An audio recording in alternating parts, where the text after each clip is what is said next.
The warm urge glowed whenever she chose courage, peace, or forgiveness.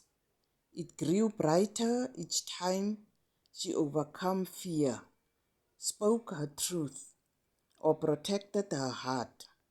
One night she finally understood it was not the sword that was dangerous. It was the choices she made while holding it. She learned to hold it with intention. She learned to fight with wisdom instead of anger. She learned to let the warm urge guide her steps, and the cold urge reminded her of how far she had come. The villagers began to notice Lerato's strength, not because she never struggled, but because she mastered the balance between both urges.